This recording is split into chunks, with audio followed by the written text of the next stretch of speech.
You are watching Midnight Movie Talk, Halloween edition. We have decked the place out in orange on this Sunday night.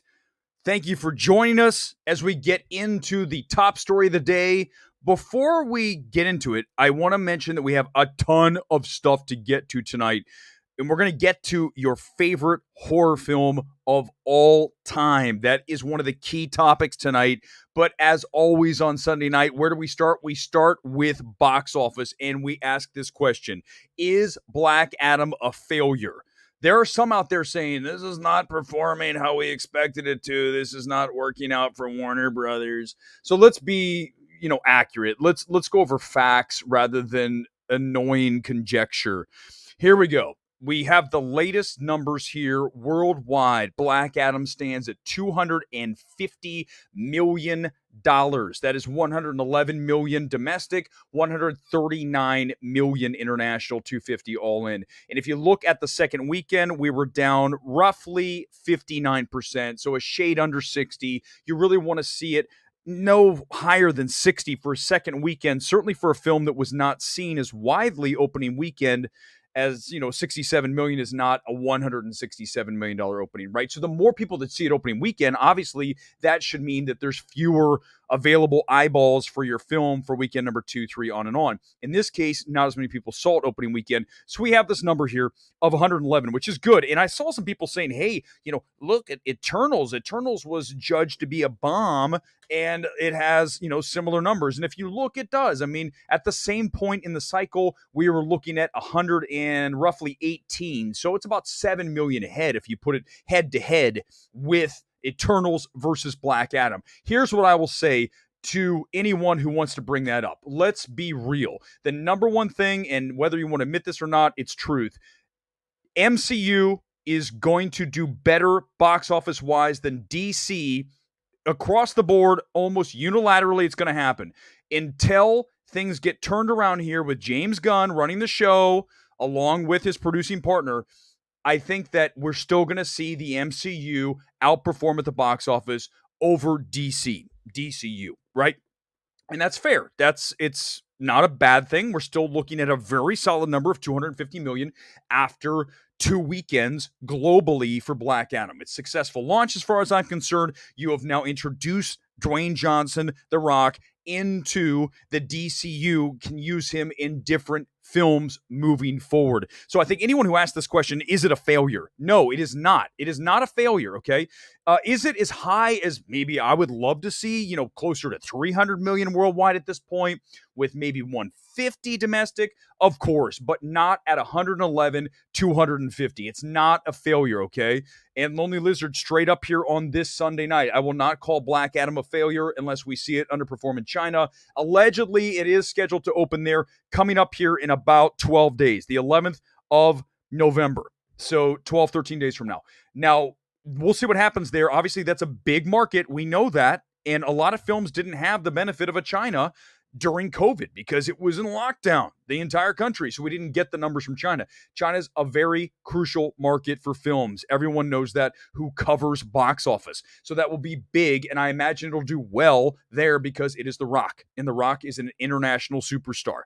Ken, good evening to you. It's after midnight where I am. Happy Thanksgiving.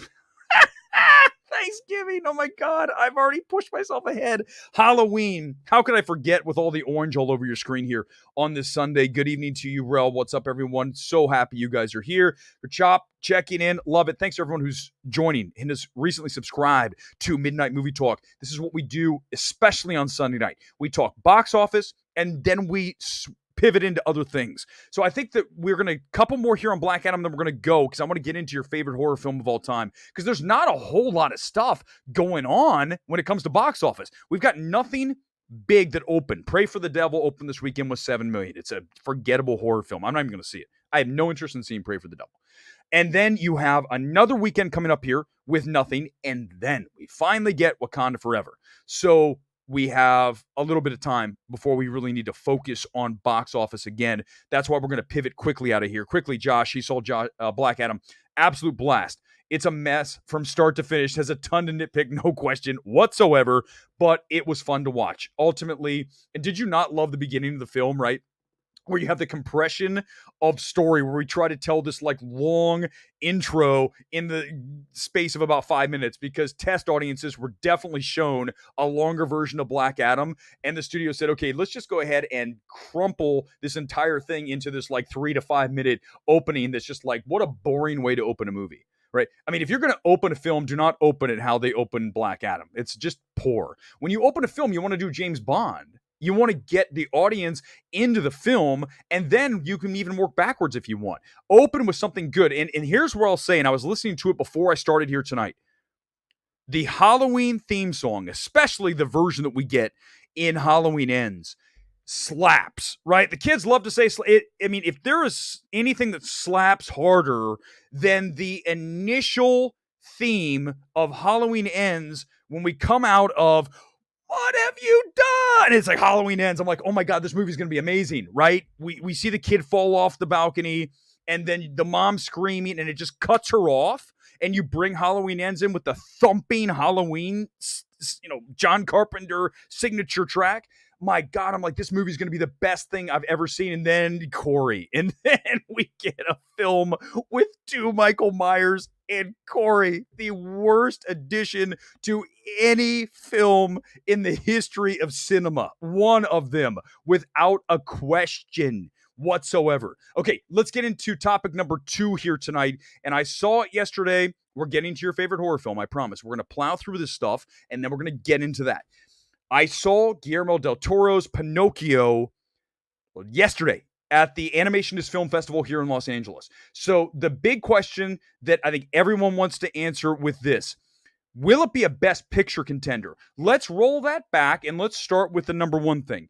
Will this win Best Animated? I think there's no doubt that it's going to win. First of all, you have a vaunted filmmaker working in a new space, right? Stop motion animation that we've seen Leica do, and certainly is one of the most painstakingly difficult things to create when you're manipulating these little, pint-sized figures to shoot on film frame by frame by frame. Just watching the opening, Netflix put together like a, sizzle reel of them making Pinocchio before we got to see it, and I was just like, my God, I can't imagine having the patience to make this film. So I think that when you look at the art form, when you look at the filmmaker, there's not a question that Pinocchio will win Best Animated. I would say it's 100% lock. That's how much I really feel about this. There's no way he's going to lose. Now, let's talk about the film. It's very good. It's very well made. The craftsmanship, obviously, extremely high, as you'd expect from Del Toro and from a stop motion film. Here's the problem very easily. Very simply for you, we have seen Pinocchio so many times, so many different iterations. In fact, we had the Pinocchio from this year with Tom Hanks. I haven't watched it. I don't want to see it. So the problem becomes, when you're sitting here watching Del Toro's Pinocchio, you already know the essential heart of the film. Is it a darker version? Is it a little more certainly on the human element? And I think the most heartfelt version of Pinocchio we've seen, and certainly the darkest and strangest also. But it's still Pinocchio. You still know everything that's going to be there along the way, including Ewan McGregor, who's playing Jiminy Cricket, this version.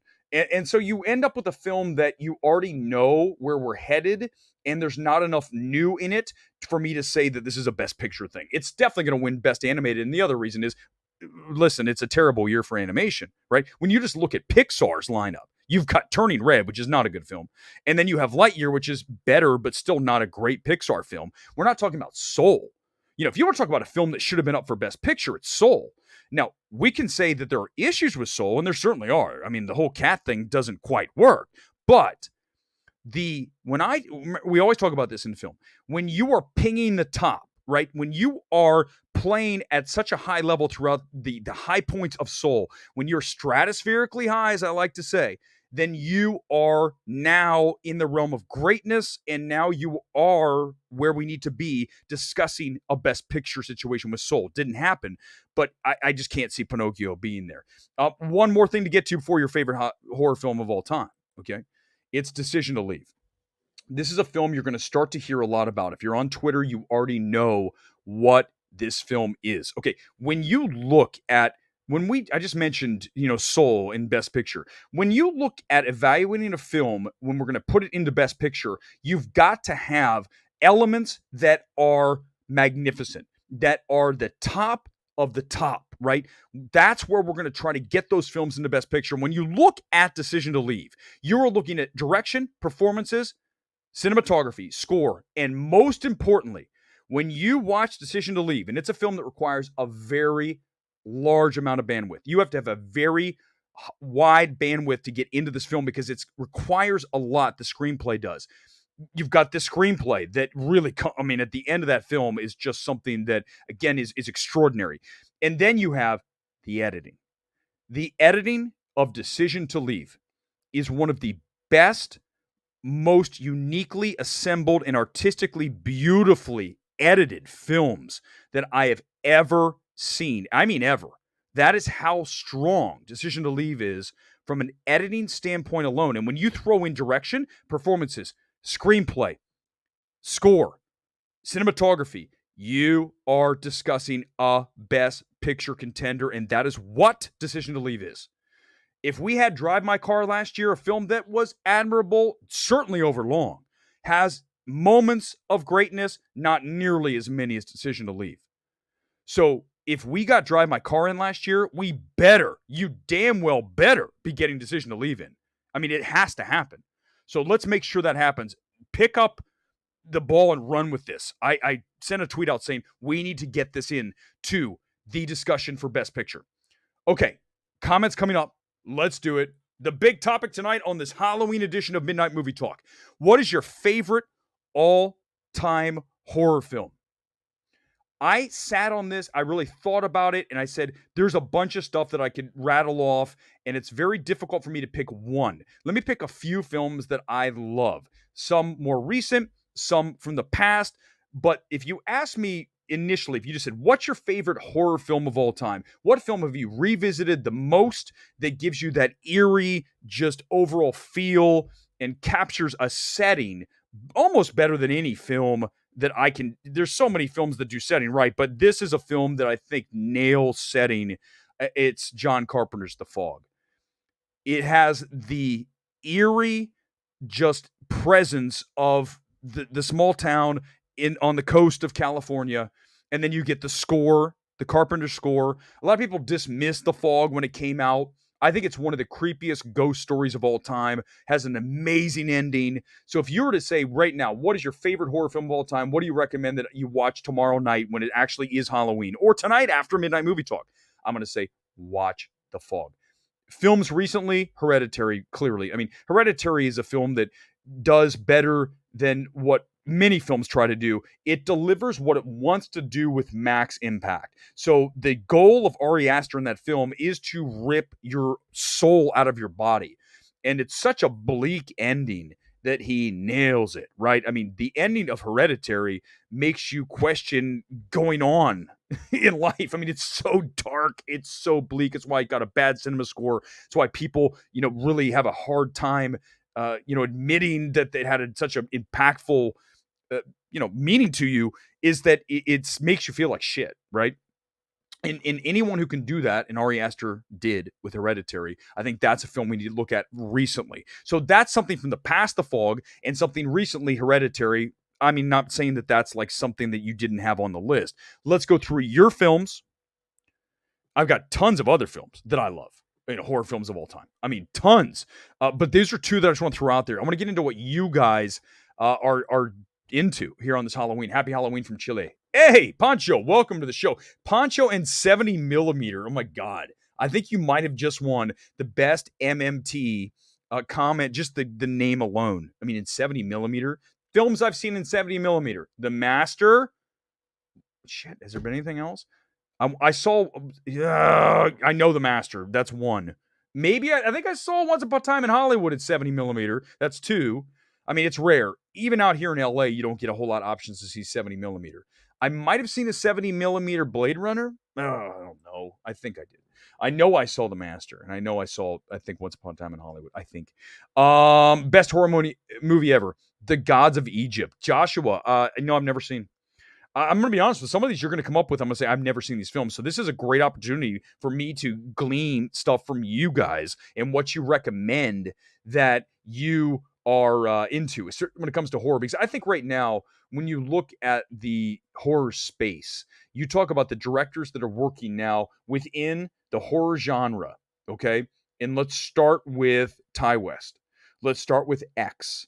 Let's look at Pearl. When you look at that back to back, they're different films. I prefer X over Pearl. I like Mia Goth and Pearl over Mia Goth X. So I like each for their own thing. But as an overall film, it's X. I think when you look at Ty West, you see the growth. And we talked about this when I came out of the film, how many months ago now? You look at Innkeepers, a film from 10 years ago, and then you watch X, you're like, my God, what growth as a filmmaker. You don't see that all the time. You sometimes see filmmakers that just don't get better, or just people in life, they don't get better. They just end up doing the same thing. You want to continually try to advance your skills, to get better at something, and I think that Ty West did clearly in X. And then you look at Parker Finn, Smile, delivered really, I think, will be a film that will be judged over time as a film that people come back to as a classic horror film. I really do, with Smile.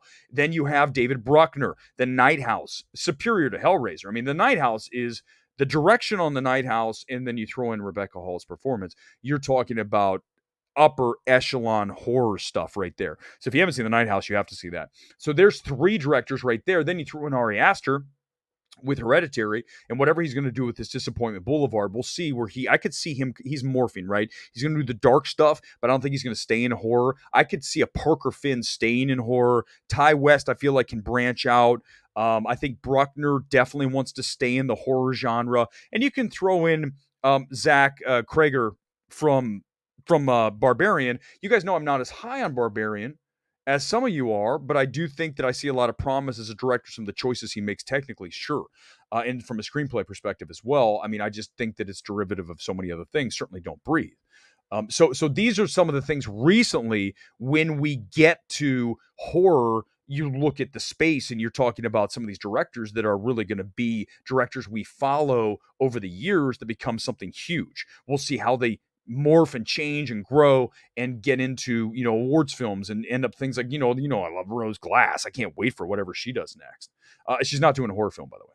Not that I know of. Love the channel. Thank you so much. Flick Story, welcome to the channel, by the way. Really appreciate it. Thank you guys for being here on this it's Sunday night. I mean, it's the night before Halloween. I keep wanting to say Thanksgiving. I don't know what the hell is wrong with my brain here tonight. Let's go to a couple of we'll flash around, because at this point, honest to God, we are already at open comment time. Okay, because it's just one of these nights where we can just kind of riff on whatever you want to do. By the way, tonight's kit is Luton Town. It's got the orange in there. It's kind of, let me move this out of the way. Hold on, where is it? It's got the orange. There's the orange. So I've got the orange background. We got the orange graphics, and then we have the Luton Town kit tonight. All right, let's get into it. More comments here on open comment time here on this Sunday night. Among foreign films like Decision to Leave, All Quiet on the Western Front, I got to see that. RRR. Let's talk RRR for a moment, because I know a lot of you love to talk about that film. As you guys know, Indy did not select that for its best international feature. Therefore, it has a much harder road to get to Oscar. I think if RRR gets India's submission, then you already are much easier to attach to Best Picture. So because it didn't, that's a real problem for RRR. Now, go to All Quiet on the Western Front, did get the country submission. Decision to Leave did get the country submission.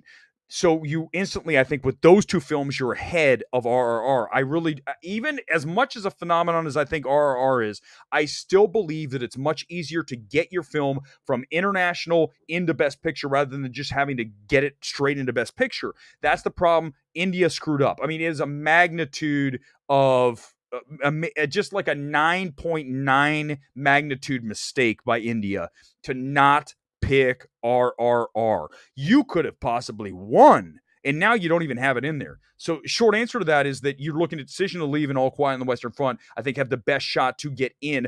Remember this about All Quiet on the Western Front. It's a Netflix movie, so they're going to really push. But I can tell you that Mubi and also CJ Entertainment, who's running Decision to Leave, they are working Oscar hard. They are pushing a ton of events. I have one coming up this week. This week's going to be insane. I have so many things this week. Quickly, let's go over that. I'm going to see She Said, Fablemans, coming up, a Top Gun Maverick party, and also Decision to Leave party. And there's a Triangle of Sadness event. This is a week where I'm going to be gunning across LA. So if we don't do as many MMTs, I'll let you know when we're going to do it. But we're always here Sunday night. Like, that is a given. That is a staple in the MMT diet. Sunday night will always be on. Always. So if it's not, then we have a problem. Okay, then my computer broke. The internet's down. Otherwise, I'll be here. The original Halloween went to a location in Pasadena. I know, right? I think it's South Pass. I gotta go find the house. I'm over in Pasadena quite a bit. So that's where, oh, I can't say. I almost gave away something. So I'm gonna say I know Pasadena. I almost gave someone. That's where someone, anyhow, Pasadena is badass. I really love it. So I need to go see it. It's Haddonfield, right? And that's a cool thing about living out here. You get the Brady Bunch house. You get all these things that are just like, hey, that's the house from this movie, and you just drive by and go, my God, how cool is that? I did not see Pray for the Devil. I have no interest in seeing Pray for the Devil. It's a Lionsgate, tiny little, I mean, how many times have we seen the Exorcism movie? Unless I hear that it's great and I'm here, it's fine. I don't really want to sit through it, even here at Halloween. I'd rather go back and revisit films like The Fog for the 20th time. I don't even want to see Pray for the Devil. So I think we're going to skip that. I told you this week I'm jammed. I mean, I got so much stuff going on this week. After tonight, I get a little bit of a break, and then it's literally just full throttle for the rest of the week with She Said, Fablemans. There's another movie, Nanny, coming up. Top Gun Maverick Party. I'm going to try to get into Close, which is another international film. And then we have Decision to Leave. And then there's a Decision to Leave Party, and also Triangle Madness. Sadness. So, I mean, that's a lot. It's a busy time here. It's award season. Again, guys, thanks for watching the channel.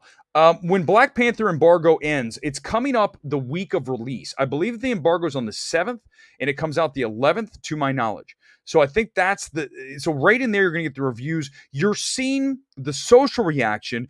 Let's talk about this quickly, because we haven't, and this is something I wanted to talk about the other night and didn't get a chance to come up live with you guys, here's what's concerning about Wakanda Forever. The reactions I'm hearing are good, but they're not overwhelmingly, glowingly positive. That's problematic for me, because I also have intel from people who've seen the movie and have direct messaged me on Twitter and have said that it's not as strong as they expected, okay? To just, paraphrase in the messages I'm getting. I have not seen the film. I'm trying to get in to see the film. Of course, when I see it, I'll just give you my thoughts, and they'll be unvarnished like they always are. But I think I have a little bit of a concern. I think one thing that I'm hearing repeatedly, it is too long. And that's a problem we talk about all the time. So many films are overlong. I would even argue Decision to Leave is too long. That said, it's damn close to a masterpiece. So it's not just about the straight runtime, right? You can have a 2 hour and 20-minute movie that's badass. You can have an hour and 30-minute movie that feels like it's 7. So it's not just about the number, but I'm hearing that it's sluggish. I'm hearing in parts that Black Panther 2 is sluggish, and that is problematic, because you're really expecting Ryan Coogler to deliver this, magnum opus. That's what I'm expecting. I'm hearing it's like the godfather of the MCU. So now, unfortunately, I have my expectations high because of who we're working with, because we're working with the Black Panther franchise. We're in the MCU. I'm expecting it to be big. So we'll see. I'm really looking forward to seeing it. Okay, so Gods of Egypt, Gerard Butler. I love Gerard Butler. You know what I love Gerard Butler in? And then I'm sorry, this is what I do. Riff all of a sudden. Reign of Fire. Reign of Fire is that is a small little cult kind of film that I think no one talks about so many years on. Has it been like 15 plus years? Maybe like 17 years? Was it out in 03, 04? Reign of Fire is unreal. Have you seen it with Gerard Butler? Okay, let's go over who's in that movie. Gerard Butler, Christian Bale, and Matthew McConaughey in one film where they unleash dragons from the underworld that have been caged up for centuries, and they're released onto the population, and they wipe out the planet. I mean, that is such a great screenplay. The idea of that. The dragons are real, and they are now taking over the globe. That movie's badass. Reign of Fire is amazing. So, okay, back to Gerard Butler. So that's Gerard Butler's good in Reign of Fire. People think his films are shit, but actually pretty good. Greenland and Cop Shop come to mind. Greenland I wasn't huge on, but I didn't hate. I think it's a decent film. Cop Shop I don't think I ever saw. I saw the one that he redid, the Heat remix. The one that came out like Thieves. What the hell is that movie from a few years ago? It was totally Heat, but not as good as Heat. He's good. I mean, Gerard Butler was fantastic in 300. Look at the shape he got in. That's the disappointing part for me about Gerard Butler. He used to be 300, and now he's kind of pudgy. And I feel like once you're 300, you kind of have to stay 300. Like, you guys know I do my best to go to the gym and bust my ass. It's like something I just love. It's something that I do. For Gerard Butler, I'm like, dude, you're getting paid millions of dollars. I know 300 condition is not easy, but at least try to stay there. You see Gerard Butler and you go, what the hell happened to you? Russell Crowe, same things. Like, Russell Crowe, stop eating. Just stop. I love Russell Crowe, but my God, the guy gets bigger every time you see him. It's like, dude, slow down on the food.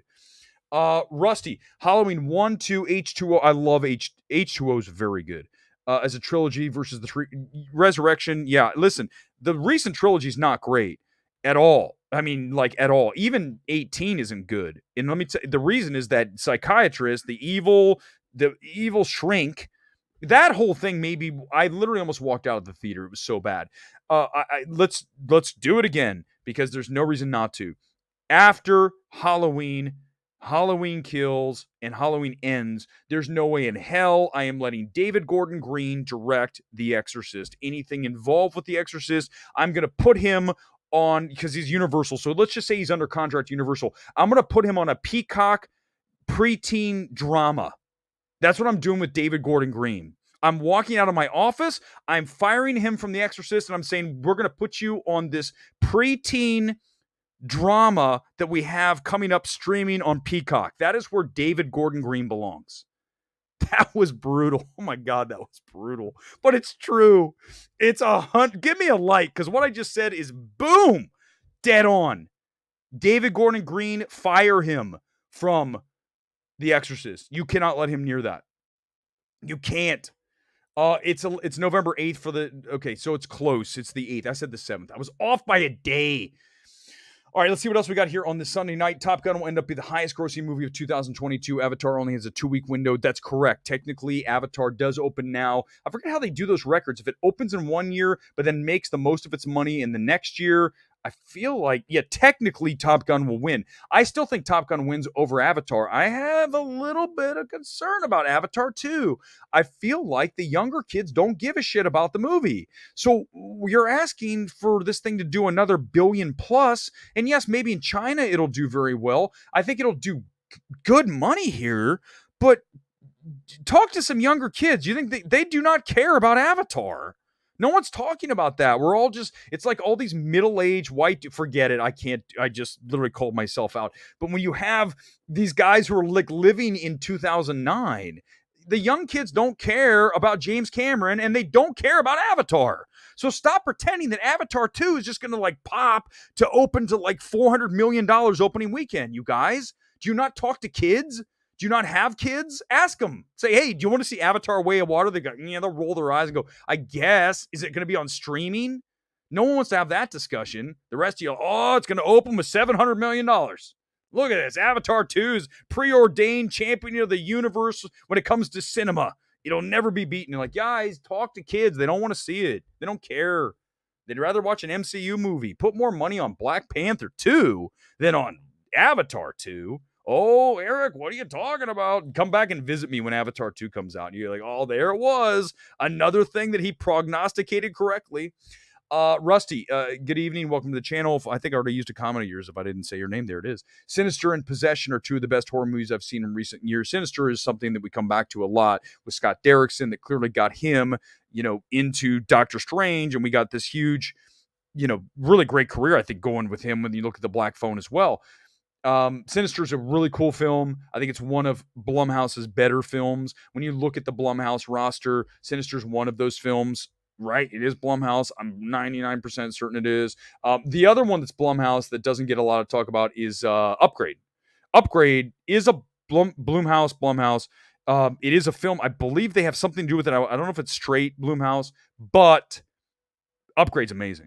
I saw someone tweet that the other day. I'm like, I said that. Why are you guys all like, I've said Upgrade's great for like 5 years now. Why all of a sudden are these? Stop watching Midnight Movie Talk and coming on and stealing things and tweeting about them. Don't do that. Don't be that person. Okay, I do want to do one thing that I don't normally do. This is what, okay. Here's what we're going to do. We've done a lot about movies, and we're still going to talk about movies. I feel like just like going on tonight, going off. Here's what I do want to discuss. And this is going to be a bigger picture thing, okay? And I know some of you are going to have an issue with what's going to happen here, but it's okay. I don't mind. Here's what I want to pull up right now. So, if you guys know, Elon Musk took over Twitter, and there's a lot of people that are having a meltdown about it. They're going, "Oh my God, he's opening the floodgates. We have people commenting. We have people saying things. We can't have that. We got to keep a lid on it." Okay, I mean, some people actually believe that. For me, I don't know how else to think of things than the way I'm going to present right here as I did in the tweet. So this is a tweet I sent earlier, and this is something that he said earlier. He said that Twitter today, he put a reply to someone, and he said, "Hey, I want to see Twitter favoring neither side." Now, let me explain where I stand on the political spectrum, okay? I am as centrist as it gets. I know you guys are, "Oh, it's impossible." No, it's not. It's very easy because you don't take a side. You come at every issue and every situation, every person, every film, whatever, since we do films here on Midnight Movie Talk, and you evaluate them objectively without any preconceived notions, without any bias, as much as you can. I mean, that's how you want to do things. So, Elon tweets this, "Hey, I don't want to, Twitter doesn't want to favor, they want to favor neither side." And people were like, "Oh, how do you disagree with this?" Like, I need someone in the comments right now. How do you disagree with favoring neither side? Like, we should never have a situation where people are censored, short of violent talk, right? Things that are, you can't say things like fire in a theater. Okay, yeah, I get it. We can't do that stuff. You can't espouse violence on people. But here's the reality: we also can't have a situation where you have people that are controlling speech, because who's to say what's right or wrong? Who's to say what's misinformation? We've seen over the past 2 years stuff that was originally, quote, information that now is looking a hell of a lot more like misinformation. So how are you going to arbitrate and judge what is misinformation? You can't. Who is that? The fact checkers? Are we going to have fact checkers checking shit? The people that are literally bought and paid for by the companies that are being fact checked, right? How many times you see that? Fact checkers say this is false. Like, that's all. What? Like, you're telling me that you can just say something's false and the fact checkers are, who the hell are you? The precogs? Are you literally from Minority Report? You guys can literally read the future. This is misinformation. We don't live in that world. Oh no, Erick's going to get censored. No, because I'm right.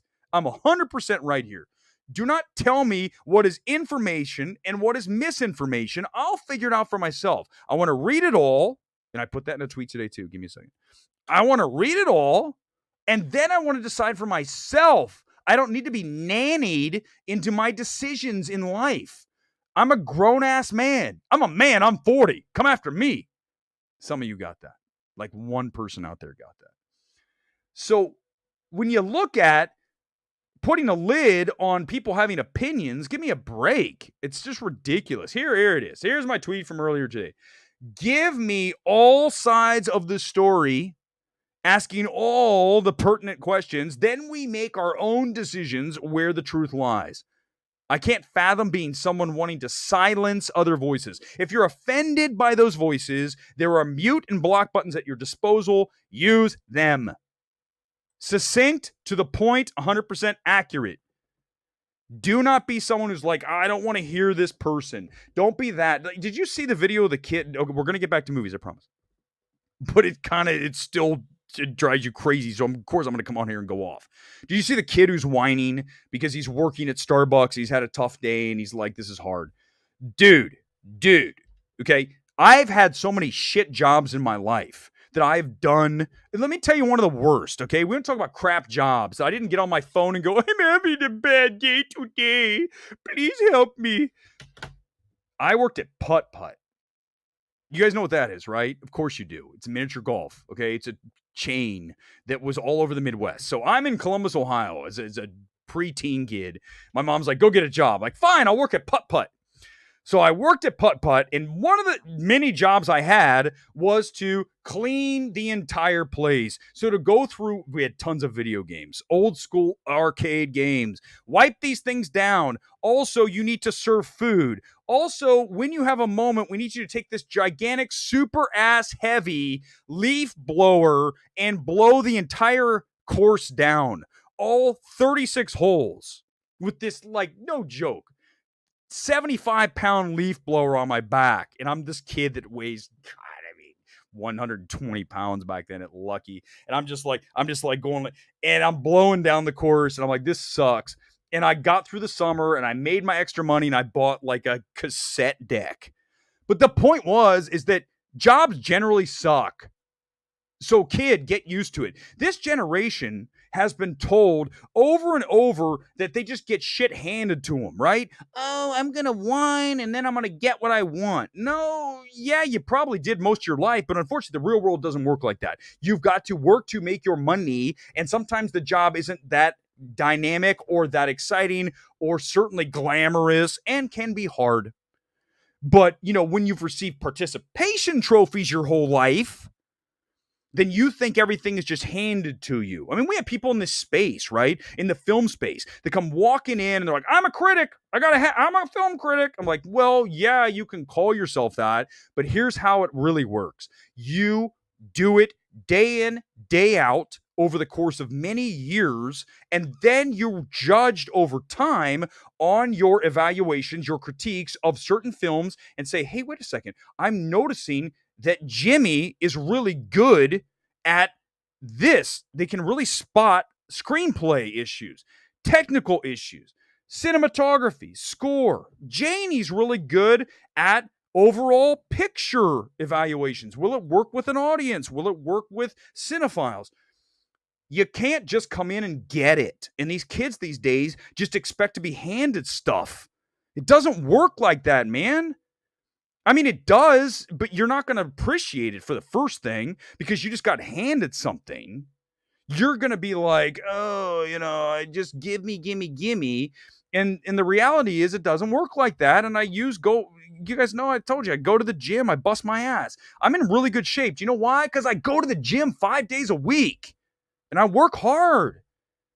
And eventually over time, you get closer to your goal, but it's not 1 day or 2 days or 3 days or a week or a month. It is years. I've been doing this for like 15 years, more than that.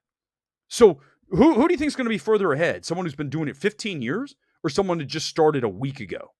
It's basic stuff, but these kids these days don't have any of this. So there we go. This is what we need to do on Midnight Movie Talk. I just go on rants like that. It's probably better. The show's better when I just do that. But okay, come in right now with the comments and tell me that I am 1,000,000% wrong in what I just said. You won't be able to, so good luck. My Gen X is showing. Ken, you know that. And Gore's here now, too. I'm here. Starbucks is forming a union. Listen, probably. We're all Gen X, but that's how we were raised, man. We were 120% raised where you strap this leaf blower on the back of your goddamn 120-pound back, and you're going to blow all 36 holes down, dude. You're going to blow them all down. And then if there's one leaf, the owner was a real pain in the ass. There's a leaf on hole number 10. Erick, get that leaf off of hole number 10. I'm like, what? Dude, that thing weighs 75 pounds. I got to go put the leaf blower back on, or I could just go get the one leaf. But no, I wanted to make a big scene and put the leaf blower back on and blow the one leaf off. That's what we did. And I didn't get on my phone, thank God we didn't have them, and go, I'm so sorry today. I had to blow down the course. Like, give me a break, dude. Man up. The world is not easy. It's not easy. Nope. Half the people that have jobs don't like doing their jobs. It's just a fact of life. So if you don't like that, here's what I tell the kid in the Starbucks video. Clearly, he's having a hard day. No one's saying he's not. I'm just telling you that if you take a victim approach in life, you are going nowhere, and you're going nowhere fast. You need to take the approach of, I'm going to get stronger from this. I'm going to take what I just went through and I'm going to use it. So the kid comes out of Starbucks. I had a bad day. It was hard. Fine. You don't want to work at Starbucks. No problem. I get it. I don't particularly want to work at Starbucks. So, God bless you if you do. But I'm saying I don't want to be mixing drinks. I would be terrible. I would ruin everyone's order. I mean, it would be literally like I don't even understand coffee. I'm a Diet Mountain Dew guy. I don't understand coffee for shit. If you told me to come in and I'd be like, here, I just grabbed the pot. Is this? Can I just? Here you go. And they're like, what the hell is this? It's coffee black. I asked for the cappuccino frappe, whatever the hell it is, and I don't understand that. So I would be terrible. But I tell the kid in the Starbucks video very simply is this: if you don't like your job, then work to get out of it. If you can't work, get out of it today, like quit, which is obviously the ideal things. You don't like the job and you need the money, then work and then be looking for the opportunity to get the hell out of there instead of whining. Because now we have this like almost like a form of currency where people whine about shit and they get stuff, right? They're, oh, I feel so sorry for such and such because they had a bad day. I mean, do you know how many bad days I have? And I don't go on Twitter and go, I had a bad day today. You guys, can you please cheer me up? Like, I'm sorry if you're one of my friends on Twitter and you do that. I didn't mean, that's not a personal attack. But I just don't really, it doesn't ring true with me. Because you know what I do when I have a bad day? I can tell you right. I go to the gym and I murder it. Well, not really, because that would be bad. But I go in and I work harder. I focus more. I crank the AirPods up and listen to some hardcore techno because I'm an old school DJ. And I get into my routine. And you know what always happens when I get done with my workout? I'm like, I am in a place of zen. I feel more powerful. I feel more at ease. I feel like ready to go. So use the shit in your life to drive you to be better in other areas of your life. You guys suck telling me I skip leg day. Screw you. Screw you, Gore. I do not. Listen, I have skinny legs. I freely admit this. But you guys have seen I do the jump. I do a jump of 42-inch box jump that's a good 4 feet. I'll do one tomorrow and send it out on Twitter for those of you who haven't seen it before. Actually, I don't know about tomorrow. I played volleyball today. I'll do it this week. Yes, my legs are not big, but they are very poppy. I have poppy legs, okay? They have good spring to them. Especially as I get older, the fact that I can still do, there's guys at my gym that I literally do the jump and they look at me like, who the hell is this guy? Kids can't do the jump. So for the old dude, then he does it. So screw you guys on my skinny legs. My first job was bagging groceries for $4.25 an hour, which sounds right at Kroger probably, right, Ken? You're in Kroger. That was Ohio. We had Krogers everywhere. Now that's like a big thing. Back then it was only like a Cincinnati, Columbus, Ohio thing. We had Big Bear in Columbus, Big Bear groceries. I'm taking my CDL test tomorrow. Gotta work. Good. Then you're doing something to better your life, Ricky. This is what we're talking about. If you do not like your life, then go out and do something about it. Don't get on Twitter and whine and be a big old sissy. Get out and get it, man. Get out and bring it. Okay? Because that's the only way you're going to break through and you're going to create something in your life is if you want it bad enough and you go out and do it. That's my experience over the years. Bring a ton of energy into what you do. And I think I'm doing that right now, probably too much. You will have other people notice and they'll be like, I like the vibe. This guy is super absolutely conviction filled and is going after it. And good things happen to people who go after it. They always does. Right? Just better yourself. Don't cry about your situation. Fine, you can cry on your own, but just don't don't use that as your currency. Okay. Just please don't do that. It doesn't ring well. You might think it looks good. It doesn't look good. Eric's gonna have a clip of him saying I murder. That's right. That's how it goes now. Oh God, that's coming, isn't it? Oh Lord, that's absolutely gonna show up. Who cares? Don't care. I'll pull the full clip out. I'm watching from Kern Valley State Prison. No way. What? Holy crap. I mean, listen, we know MMT travels. I mean, MMT goes all over the world. We have New Zealand folks. We have maybe someone in prison. I mean, that's the beautiful nature of this show is that we just go all over and with all kinds of people. Thank you, Ricky. Good luck to you, man. Honestly, I love it. Shawshank. I worked as a waiter at Denny's the evenings and sold women's shoes at Marshall Field. This is the kind of thing that you'd expect to someone, but you got through it, Shawshank. You got through this and you're better for it. You didn't whine about it like these kids now. Like, I guess what I'm trying to think is, what's the kid from Starbucks trying to get from this? Like, is he trying? Obviously, he's trying to get sympathy, and he didn't have a good day. I understand, but there's also a performative aspect to it, right? So he is in front of his phone and sharing him having a quote bad day, and maybe it was, maybe it wasn't, but there's a currency he's looking for, right? Because it's performative. And he's doing his thing, and then now it's out there. And yes, there's people that are saying you look like a sissy, and then there's people who say, I feel bad for him. So there's little both. So what he's hoping for, let's be honest, what this kid's hoping for is that someone sees that and goes, I feel so bad for this kid. Let's give him a job doing something better. That's the problem. It's like, that doesn't work like that. It shouldn't. You shouldn't whine about stuff and then be given something better. You work to build yourself up. You do jobs like Denny's in the evening and selling women's shoes at Marshall Fields during the day. That's how you better yourself. You don't get on and create currency by being performative and then all of a sudden turning around and use this. Let me mention this too, and I'm sure what's the name of the gal that's on? Now I'm going to really be. I have an issue since I'm just opening up here tonight. Dr. Sydney, the girl who's on YouTube who complained about being stuck between two fat people. Okay. It's fine. And that's what it was. Sorry. Oh no, Eric just said that. Here's the issue I have with that. I don't have a problem. Like, I understand what she's saying. I get the whole situation. Here's the problem I have with anything. Like 2 days later, it's like, I have these great ideas for t-shirts that we're going to sell in our shop from my experience of being stuck between two fat people. I'm like, doesn't that just seem like, ugh, it just seems gross. Like, I'm now going to take this experience that traumatized me and sell t-shirts from it. Like, what's wrong with the world? I mean, I get the point of what happened to her and why she has an issue with it and why people are now, I get the whole story. My whole point is, when you turn around and sell t-shirts from the experience in the merch shop 2 days later, was it all made up? Were you looking for that situation? Did she walk down the aisle and sit down and say, I'm going to sit between two big people because now I can use this and turn it into something? I don't know. I'm just saying, you have to ask the question at that point because you're selling merch. God, I'm on fire tonight. Good Lord.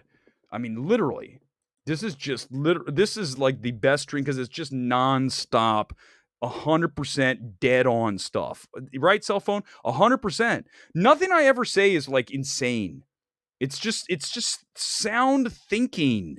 That's what makes film evaluation easy. You go in without a bias. You go in and you see all the angles and you say the film works or it doesn't. We don't care who directed it. We don't care who the studio was. I don't give a shit about any of that. I just go, what is the film? Here it is, and it's good or it's bad. I don't care if it's directed by a dog. The film is good or bad. Discussion over. Nothing more to add to that. Not hard, man. Damn. At some point we're gonna do it. I gotta. Can someone do a logo for me? I need to have an MMT logo competition. If anyone has any skill, and I will forward you all kinds of wonderful merch, whatever we end up with. But yes, at some point, but it's not going to be me selling MMT shirts saying, well, actually, if I were to do what this Dr. Sydney, I don't know her last, I'm sure this is going to get clipped. If I were to do what she does, right? Okay. So what I do is, if I was like the thinker that used this logic, okay, so listen. So she's now going to sell merch. I don't know if it's real. I just saw the tweet. If she is selling merch things about being stuck between two fat people, that would be like me selling MMT merch that said everything everywhere all at once is hellaciously overrated. Now, do I believe that? Yes. Am I selling merch for it? No. Because then you'd start to say, wait, does he really believe that? Or does he want to sell merch? Do you see? Oh my God. This is like literally like the power of the gods are giving me tonight of this insight. Is that not 100% right? That'd be like me saying, what's another like take I've had over the years? Licorice pizza is hellaciously overrated, MMT. Because the problem is, once you start doing that, then you start to say, wait, is he saying it's overrated to sell t-shirts? Right? So, did she sit between two fat people to sell merch? It's really simple. This is not hard to figure out, man. I'm just saying. Thank you, Dr. Sydney Watson. But Chris, just come in here and we're going to get to film. This is the last thing I promise. Tell me what I just said is right. That when you're selling merch for a thing that traumatized you days after, and I'm only to that's it. I'm going to go find out if she's selling merch right now. I'm sorry, guys. I promise we'll get back to film after this. Okay. I 100% promise it's over after this. Where's her merch store? Okay, she's a political commentator, which is fine. It's great. I've seen her stuff. I'm glad good. I developed a personality in a time before TikTok. Where the hell That's is the all I merch gotta store? say. Here it is. Here it is. Here it is. Hold on. Give me a second. Merch. Okay, here it is. Oh, shit. Hi, I swear to God, if there's a fat t-shirt, I swear to God. Hold on. Let's pull it up. Let's look. As I went into the rant, I don't think I absolutely said for sure whether we need to confirm whether she is selling merch that has to deal with her traumatizing experience of sitting between two overweight people. Oh, hold on for a second, everybody. Look what I found. Oh my God, this is disgusting. This is disgusting. Straight up disgusting. It is. So here's her merch store. And here's like, look, please help. I'm stuck between two fat people. This is gross. Like, this is legit. Even if you're a Sydney Watson fan, this is disgusting. Like, it makes me sick that not just the fact that's like, look, Sydney Watson fat shame me. It's so performative, man. Like, how do you defend this? Oh, I'm now going to make money off this. Tell me I'm wrong, real quick, and then we're going. What is this show? I know. I told you it's Halloween. Tell me, come on, someone just real quickly, and then I'll get back to film. I promise.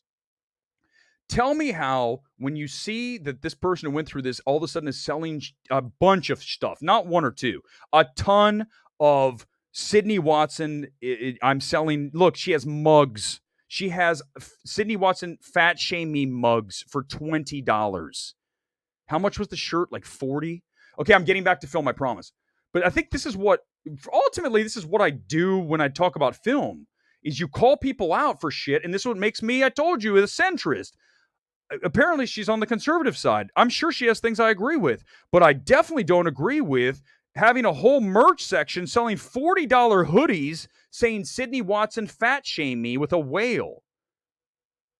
Like, how do you defend that? Okay, I'm not wrong. I know, I will, but I'm dead on tonight. Thank you, Ricky. She's charging $40. The cruelty is the point. You're not wrong. Well, listen, it's not even that I disagree with the fact that, she's stuck on a seat. Okay, I'm getting back to film. I promise after. I promise. It's not that I disagree with her initial thing that if she is stuck between two heavier individuals, I will not use fat. I don't want to be called out for that. Then I understand what she's talking about. But the problem is you're selling $40 hoodies talking about the experience. A whole damn page of merch. It's disgusting. Like, gross, man. Did you set this up? I mean, that's the next question I have to ask. And I'm right. I don't know if it's true or not. I'm just saying, if you're a good journalist, you guys know I'm a journalist. Ultimately, I used to be a TV news anchor. Okay, so I did some journalism. I was very unbiased. When you see this, and I'm getting off, is the last thing. When you see the merch for $40 with her getting squeezed between two heavyset folk, there it is. So when you see that, you go, wait a second, there she is, and did she purposely sit in a seat between two heavyset people because this was her plan the whole time? I just said, you have to ask the question. Okay, that's it. I'm dead on, though. This is what we're going to, you know what? I'm going to be honest with you guys. We're going to do a little more of this because I think that we need to. I think that we need to start calling things out. I think that's what I really specialize in, is finding things like this and going off. Now, we're definitely always going to be in our heart, right? In our hearts, we're going to be about film. But we will extend, as a very good friend of mine once said to me, films are a great gateway into other conversations. And you know who that person was? He's on the stream, at least he was a moment ago. It's Chris Gore. Chris Gore said film is a great opportunity to bring in other elements of life into it. So that's what we're doing here tonight. Okay, fine. I will go back. Yeah, I will extend the stream maybe 10 to 15. Okay. I'm feeling it tonight, so I am not wrong. Yeah, I know. I think I already used you. Sorry, Lee, if I didn't. Of course, I'm not wrong. I'm never wrong. Like even listen, here's the reality, and then I'm back into film. I promise. Is that I'm not wrong. Like everything I just said about what happened to Sydney Watson and selling merch is 100% dead on. Like she can't even argue that. And even if she wanted to argue it, she would still have to say it is weird for me to be selling merch on it. Like it's so opportunist that it kind of cringe. It's really cringy. And I feel like if you really were traumatized by it, you're not going to sell merch. You're going to be, that's the thing. It's like some of these, there's hucksters on YouTube. I'm not a huckster. Okay. If we have MMT stuff, I swear to God, it will not say Everything Everywhere All at Once is hella overrated. Although I probably should, because I would make a lot more money doing that. But I don't do this for that. I do this to just wheel and deal on stuff. Okay, fine. We're done. That's it. We're going back to film. Let's go as we segue smoothly back into film. What are your predictions for Wakanda Forever? Critics score, domestic box office, worldwide. Worldwide over $1 billion. Domestic, around Top Gun Maverick, probably under though, because Top Gun Maverick's a sensation. And then I think the critic score will be high. Let's go, because we're in the business of telling the truth. Here's the truth about when you review Wakanda Forever. If you have, and I think Scott Mendelson even dealt with this, when you say a film is not that great, like a Wakanda Forever, which obviously is, I don't even want to say, but okay. If you do, people come after you. And at some point, there are critics who've told me off the record, which I don't have a problem with because I told you how I evaluate film. It's always the same thing. It comes back to, is the film good or not? But there are people that will savage you because they say, that you are, let's be straight up. Racist. You didn't like this film, so therefore you're racist. And I'm like, wait, but hold on. Time out. Because then you go back and you look at other films like I always go back to, but it's easy for me because I know for sure that the film that I love, it's a tremendously well executed film and showed the skill of a filmmaker that was about ready to arrive and did with that film. It is Ryan Coogler in Fruitvale Station. So wait a second. If you're the R word, if you're racist, how then do you not like this, but then you like? That's the problem when you throw bombs like that. Like Scott, I think, took a few hits like that. It's like, wait, rectify that for me because it doesn't make sense to me. Great example. Some people have said, I didn't like Everything Everywhere All at Once, therefore you're racist. Well, I just walked out of Decision to Leave that features an entire Asian cast, right? And everything about Decision to Leave. And I raved about it and called it a masterpiece. So then right then, what do you do if you're the person who said you're racist because you don't like Everything Everywhere All at Once? You have nothing. You don't have, it's lazy, it's lame, and I'm not even going to entertain it. That's the only time I'm ever going to talk about it. But you have people doing that, and it makes you like, it's sickening because you're like, why am I have to defend who I am as a person who evaluates and values people based on their essence, not anything about the color of their skin, the sex, any of that. It's always, is the person an interesting person? Are they a good person? Do they have cool takes? Are they opinionated? Are they not jerks? You don't value a person based on their sex, based on their race. You value people on people. So that's all there is to it, man. So when you have to deal with these people that throw that shit out, you go, you make me sick. You make me sick that you're going to do that. You're going to call me that when you don't even, first of all, you don't know who I am. Second of all, I don't value films based on whether they're directed by insert anything.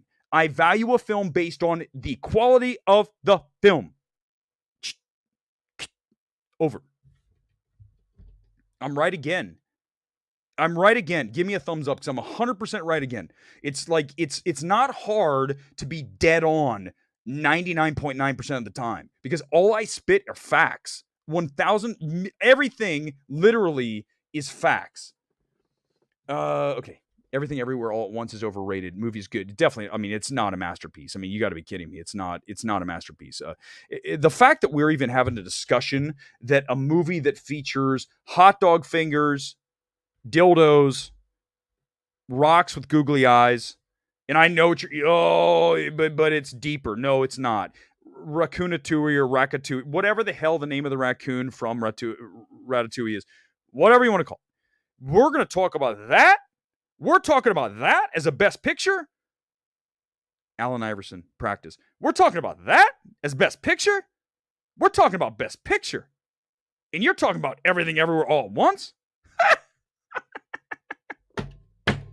I can't even do it. Like, it's so embarrassing to even have that conversation. We can talk about Michelle Yeoh as best actress. We can talk about Jamie Lee Curtis for supporting, and we can talk about supporting actor. And I'm forgetting the name right now, obviously from Indiana Jones. And I remember watching that going, that's Indiana Jones. We can do that. But we can't talk about Everything Everywhere All at Once as a best screenplay. We can't do that. If we are doing that, we're not doing this right. I mean, that's just, I'm sorry, it is subjective, but it's also, we got to be objective. It's not a good screenplay. And I think it's proven this week, by the way, points for me. Gotham Awards gave it nominations, but do you notice what they didn't give it? The one that everyone's saying it should get. Gotham, the heady cinephilic group that they are, said, we are not going to give Everything Everywhere a screenplay nomination. We have 5 slots. We're giving it none. And that told me that other people see the same thing that I see. That screenplay is not great. It's just it's not a great screenplay, guys. Please don't embarrass yourself by coming in here and telling me that Everything Everywhere All at Once is a great screenplay. It's embarrassing. It absolutely is. Ricky, thank you. Getting paid. Thank you, Ricky. Really appreciate it. Watch it.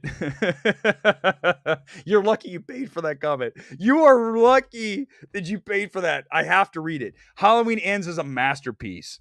Just kidding, Eric. Just firing you up even more. Appreciate it, MT. Thank you, sir. Really appreciate that.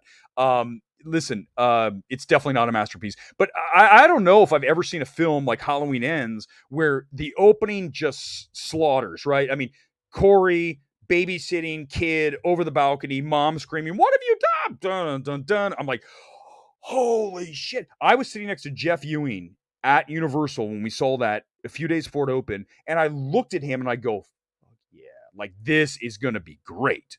And then Corey and 2 Michael Myers and the abomination of the film that arrives for the next 100 minutes. And then we finally get to Jamie Lee versus Myers at the end. It sounds weird to say Myers instead of Michael Myers. We say the last name is Myers. Lee Curtis versus Myers, and you finally get to that. So we have this amazing opening. I mean, lights out, just jaw-dropping, every cliche you want to throw out there. And then you have the thumping score. In fact, I told you I was warming up tonight. That's probably why I'm extra, super hyped tonight, is because I was listening to the Halloween Ends banger of a score because they just pumped up the bass. It's almost like a techno track. It's like, boom, boom, boom, boom, boom. It's really got the kick going.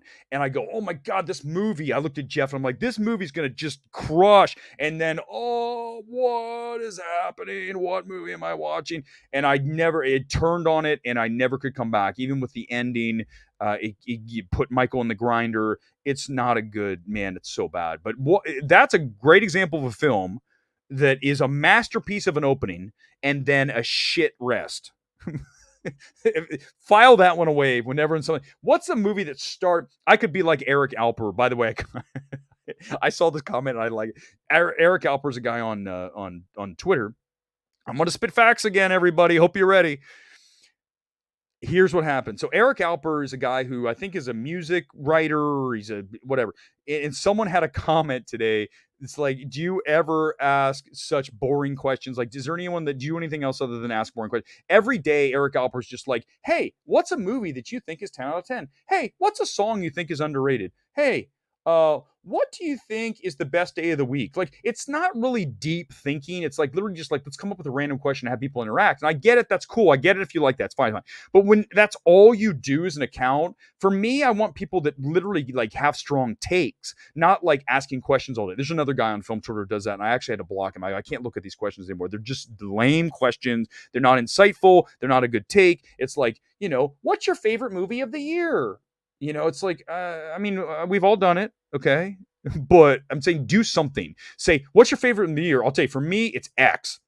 I know that's not normal, but I love Ty West direction in X. It's not really, it's close there. But my point is, at least you're doing something interesting. What's your favorite movie? What's your favorite color? That's that Erick Alper guy. Every day I go, my God, dude, all you do is ask questions. What talent does that take? I mean, yes, I understand. Oh no. Here come the Erick Alper people. This is just gonna turn into this comment section is gonna be insane at some point. Sorry, Ken. I know. I understand that you defended Erick. And I understand you like it, Ken, but I'm just saying you have to admit that all that guy does is ask questions that are just, just like kind of lame. Okay, sorry. Yeah, it was banal. Superhero movies. Put Batman in there. Okay, well, I'm missing some. I'm sorry. Oh, by the way, yes, back to Sydney Watson.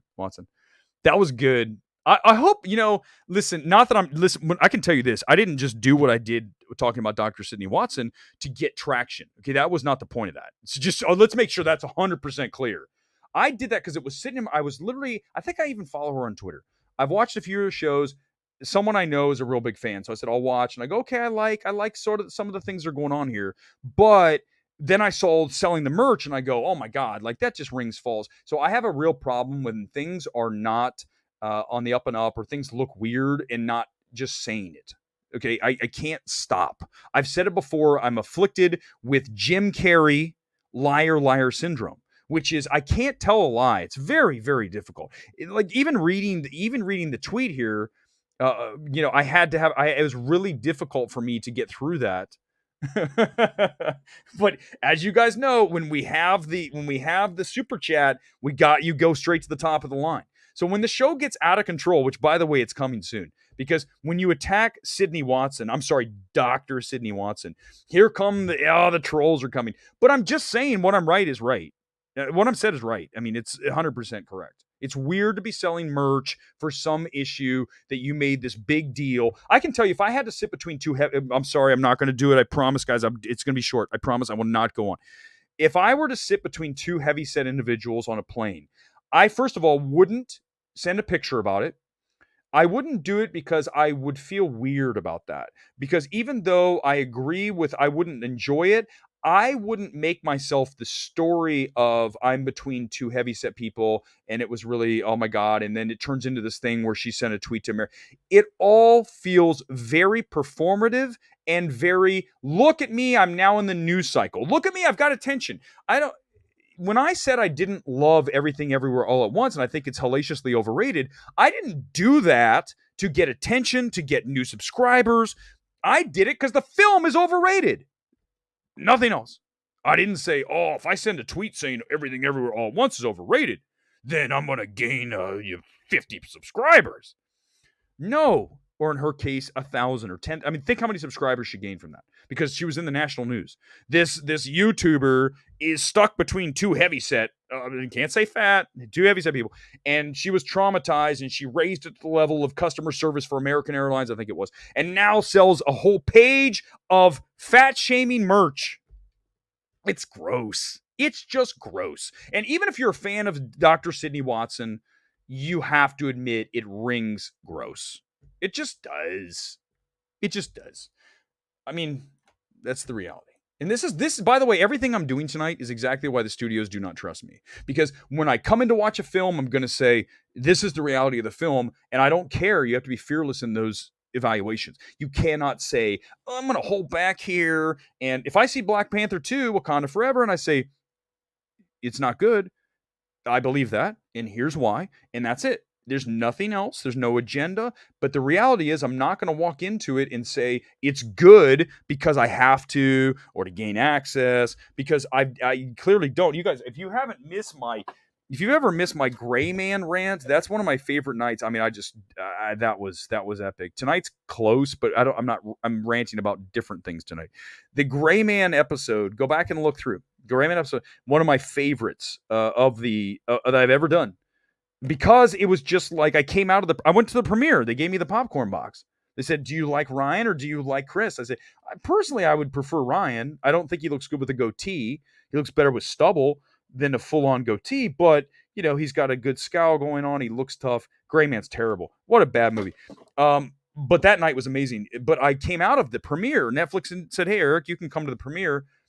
And then I walked out, and within seconds, I'm like, the Gray Man's terrible. And they're like, oh, dude, this guy won't play by the rules. I'm like, what are the rules? That I can have to say it's good because I came to the premiere? Well, if that's the rule, then I'm not going to go to the premiere. So if that's the rule to attend whatever the film is, that I have to say only good things or accentuate the positive, then I would rather not go, because otherwise I'm handcuffed, right? I'm handcuffed, and I'm going to come on here and I'm going to be like, oh my God, Wakanda Forever is amazing. It's really good. I really enjoyed it. And you'd be like, this guy's like, he's like, looks like he's literally a prisoner at this point.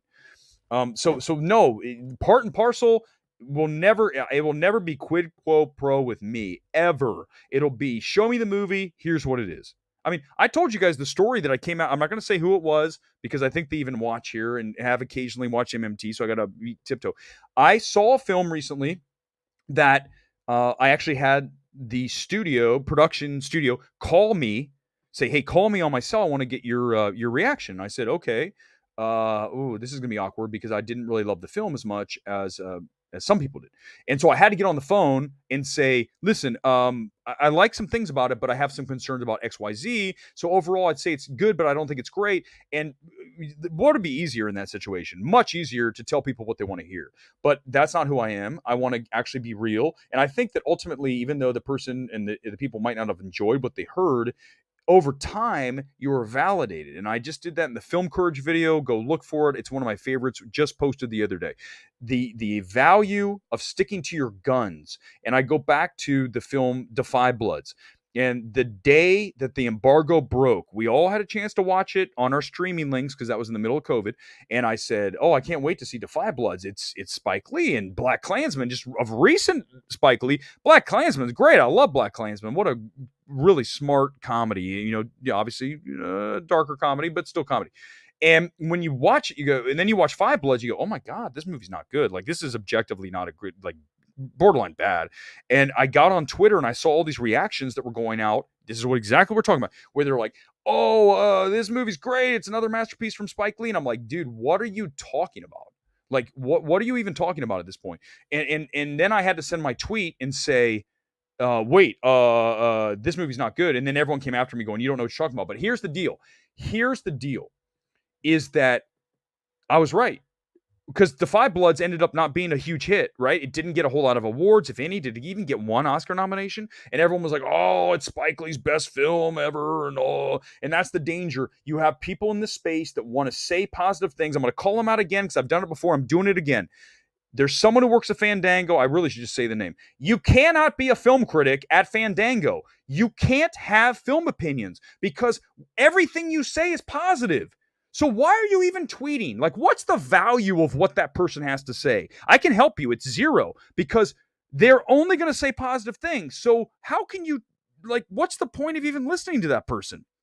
Imagine if I came on here all the time and said everything's great and things are perfect and a high five for everybody. You guys would be like, this show sucks. And arguably it does. But at least you know that I don't come on here and say everything's great, everything's roses. So imagine working for Fandango, where your job is to sell tickets.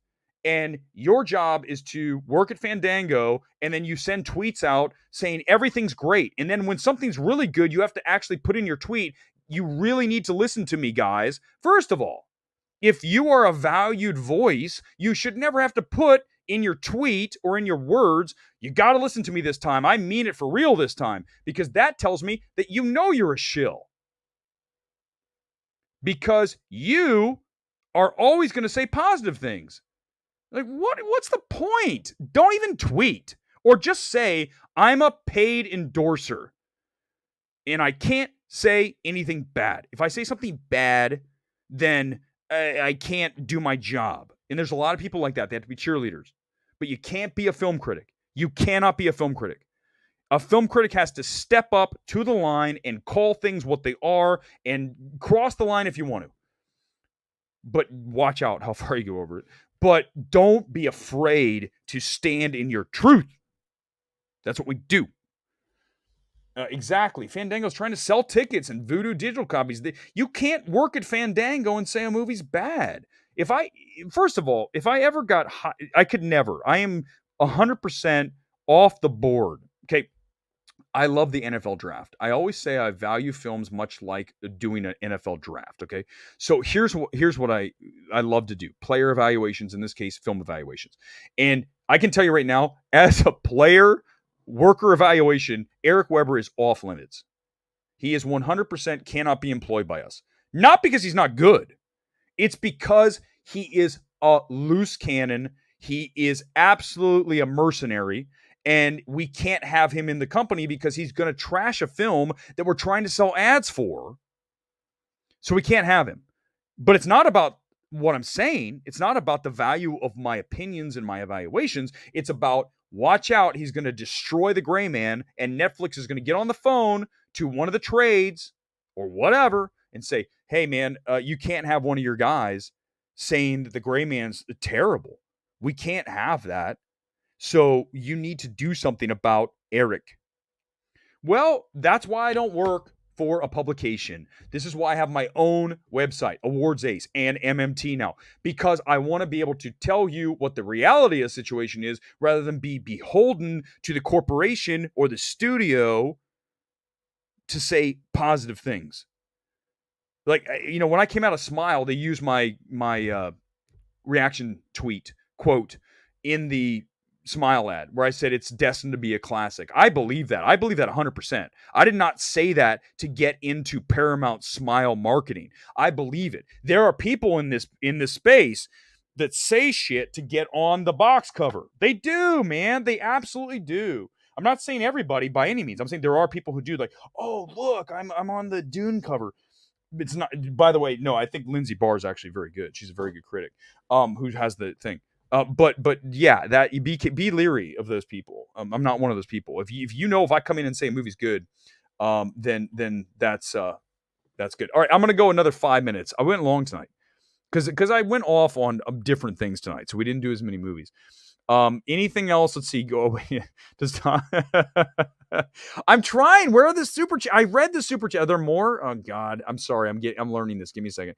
Oh, sorry. There he is. Gore, don't leave.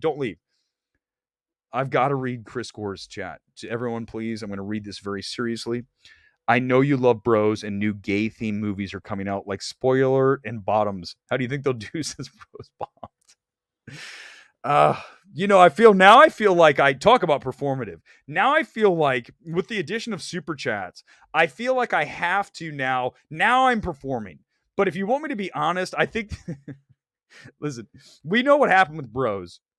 Bros was marketed too much in the face of the ending line of the trailer, right? It's like straight people had a great run. It's like, I don't think I really want to put that in the trailer because you're trying to sell this to an audience that may be on the fence. Well, not maybe, really is on the fence. And then you instantly insult them. Not that I haven't done this at times, but okay. So anyhow, you insult them and then you're stuck with the audience going, I don't want to see this movie. They just said straight people had a great run. So that was the problem with Bros. Also, I said with Bros, and I really, by the way, there's two things. What I love about Bros is, one is Luke McFarlane. That kid's good. He's very good in that film. Not to mention good looking dude. It has, he's in good shape. So there's that. So I always value that. Sorry, just the reality of it. So there's him. But also I think the fact that it takes chances, clearly, I mean, my God, that film isn't just a little gay. That film is full on, and there's nothing wrong with that. But I think that was one of the issues too, is that when you had an audience that was trying to access this, and they go in and they watch it, or they hear that it's really going to be challenging for them. And Gore knows this because Gore paid for the super chat. So I got to be honest. I drag Gore to West Hollywood all the time. Like, he doesn't want, Chris, let's be honest with each other. Sometimes he goes, I don't want to go. But every time I take Chris to West Hollywood, we have an amazing time. In fact, if we ever do an MMT meetup, I swear to God, we're doing it at Mickey's in West Hollywood. That's what we're going to do. I know that because they play great 80s music. There's vibe is amazing. You got the outside, inside. You got it all going on. And let me tell you about West Hollywood. There is a vibe of energy and love and just, it's safe. It just feels good. Gives you a really good feel there. And I love going. There's no place in LA that has the energy of West Hollywood. Up and down Santa Monica Boulevard, from San Vicente down, even a little, go a little bit east, a little bit west. That whole area is just amazing. If I lived near there, I'd probably be going out 4 or 5 nights a week. I just love it. I think the vibe is amazing. So there, thank you. Sorry, is there another one I missed? I've got to read Oh, Ricky, I got Ricky. I've got the super chats in. All right, we have a few more minutes, so I'll get to as many as you as possible. By the way, I'm so sorry I went like off the deep end tonight a little bit, but I feel like we need to have these discussions when we do. I should have smoked a bowl before sitting down for this opportunity. Josh, I feel like this is really, we need to take the show a little bit more in this direction where we discuss films, but all of a sudden we break out and talk about life, right? We talk about COVID, and I've done that. We talk about things in the world that are problematic. Not the whole show. I'm just saying when we have opportunities to call people out for stuff, let's take that opportunity and run with it, but we still will come back to film, and ultimately this will be the space for, we'll have that communal film discussion, but we'll also talk about bigger issues, and we're going to try to get as many as you to the centrist position as possible, where you're not being tribal, where you're being evaluating things, everything individually on its own, here comes the word, merit.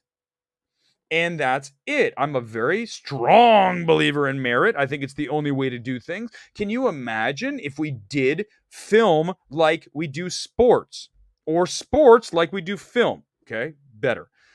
So, hey, by the way, you just won the Super Bowl. I know you're the best team.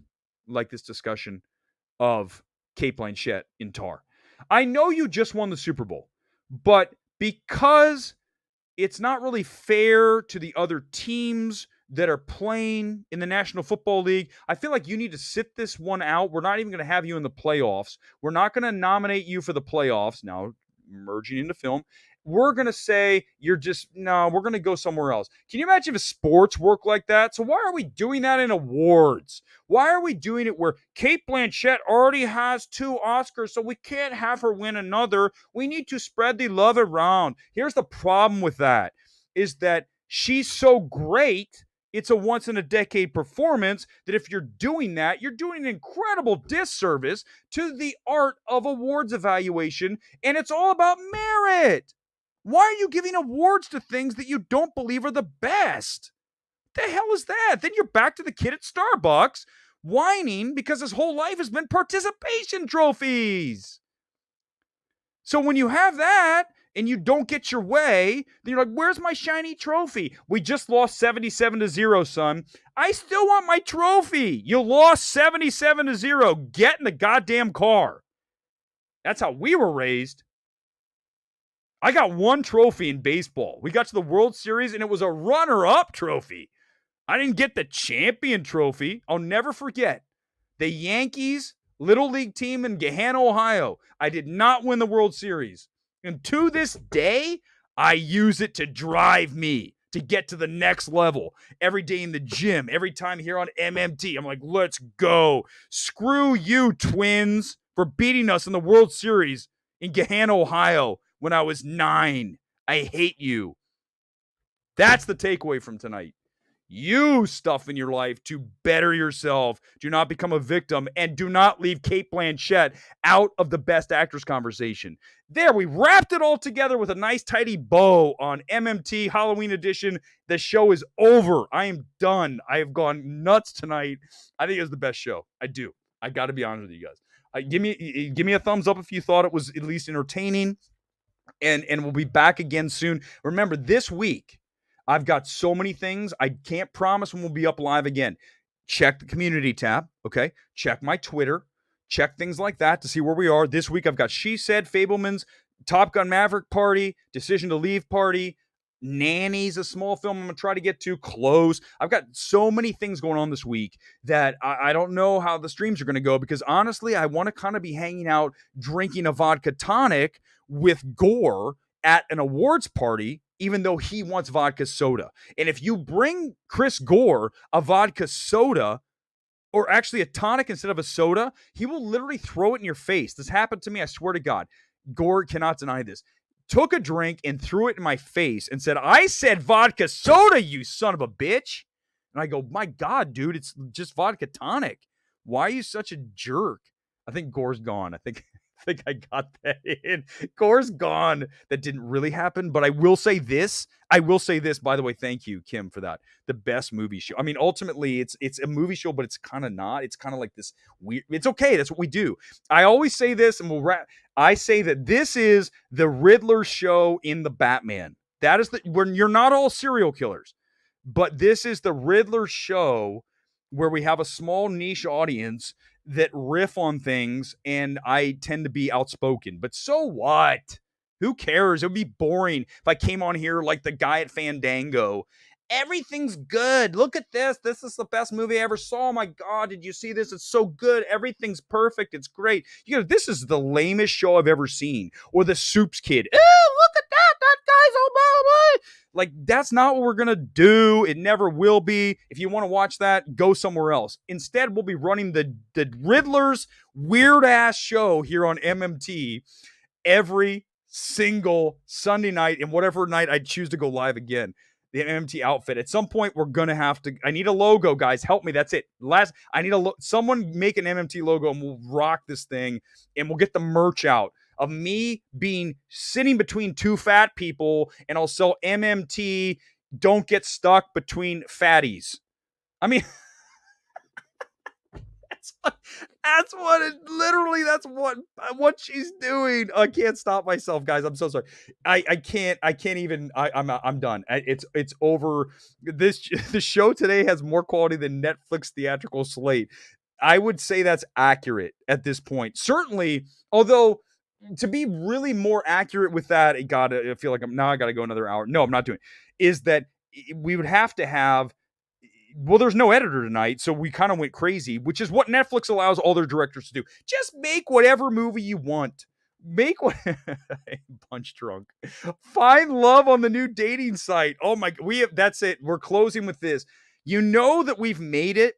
And I want to say thank you to everybody that we now have spam comments like find love on the new dating site showing up here on MMT. So a huge applause and thank you for making this happen. Please visit girls18online, not .com. I think it's girls18.online. Go visit that, a proud sponsor of the MMT family of sponsors. Good night. That's it. I'm out.